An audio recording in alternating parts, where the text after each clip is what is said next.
লন্ডনের প্রধান উপদেষ্টার সঙ্গে বিএনপির ভারপ্রাপ্ত চেয়ারম্যানের বৈঠকে জনগণের প্রত্যাশা পূরণ হয়েছে। ঢাকায় ফিরে এমন মন্তব্য করেছেন বিএনপির স্থায়ী কমিটির সদস্য আমির খসরু মাহমুদ চৌধুরী। একই দিন দলের আরেক সিনিয়র নেতা সালাউদ্দিন আহমদ বলেছেন, লন্ডন বৈঠকে কারো দায়মুক্তির প্রসঙ্গ ছিল না, তবে শিগগিরই বৈঠকের সিদ্ধান্ত নির্বাচন কমিশনকে জানানো হবে।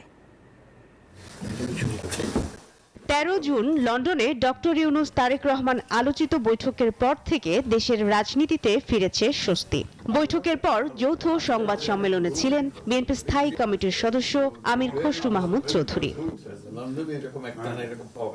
সোমবার যুক্তরাজ্য থেকে দেশে ফিরে বিমানবন্দরে সাংবাদিকদের সঙ্গে সফর নিয়ে কথা বলেন এই বিএনপি নেতা। জানান, বৈঠক সফল হয়েছে। রোজার আগে নির্বাচনের যে প্রত্যাশা জনগণের ছিল সেটি পূরণ হয়েছে। বাংলাদেশের মানুষের যে প্রত্যাশা ছিল যে দ্রুততম সময়ে, বিশেষ করে রোজার আগে জনগণের নির্বাচনের যে প্রত্যাশা ছিল সেটা পূরণ হয়েছে আমি মনে করি।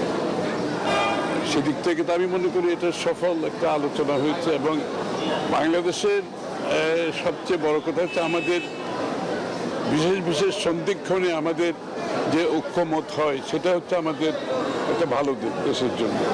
একই দিন জাতীয় প্রেস ক্লাবে এক আলোচনায় লন্ডন বৈঠকের সূত্র ধরে কথা বলেন দলের স্থায়ী কমিটির আরেক নেতা সালাউদ্দিন আহমেদ। বলেন, লন্ডন বৈঠকে কারোর দায়মুক্তি প্রসঙ্গ ছিল না, তবে শিগগিরই বৈঠকের সিদ্ধান্ত নির্বাচন কমিশনকে জানানো হবে। লন্ডনের আলোচনার সূত্র ধরে যে সিদ্ধান্তটা হয়েছে সেটা খুব শিগগির ইলেকশন কমিশনে যথাযথ প্রক্রিয়ায় কমিউনিকেট করবেন বলে আশা করি, যাতে ইলেকশন কমিশন জনগণের সামনে বলতে পারে যে তারা সরকারের কাছ থেকে একটা পরামর্শমূলক বা নির্দেশনামূলক মেসেজ পেয়েছে। এদিকে গুলশানে বিএনপি চেয়ারপারসনের রাজনৈতিক কার্যালয়ে বাংলাদেশে নিযুক্ত ব্রিটিশ হাইকমিশনার সারা কুকের সঙ্গে সকালে বৈঠক করেন বিএনপি। দলের মহাসচিবের নেতৃত্বে বৈঠক শেষ হবার পর সাংবাদিকদের সঙ্গে কথা বলেন বিএনপির স্থায়ী কমিটির সদস্য ডক্টর আব্দুল মঈন খান। এক প্রশ্নের জবাবে বলেন, লন্ডনে ১৩ জুনের মিটিংয়ের পর বাংলাদেশের গুণগত পরিবর্তন হয়েছে। আমি কিন্তু বাংলাদেশের এখানে সেখানে যেখানে যাচ্ছি ১৩ জুন পর থেকে দেখছি আসলে কিন্তু বাংলাদেশের একটা গুণগত পরিবর্তন হয়েছে ১৩ জুনের মিটিং এর পরে। এটা কিন্তু অস্বীকার করা যায় না।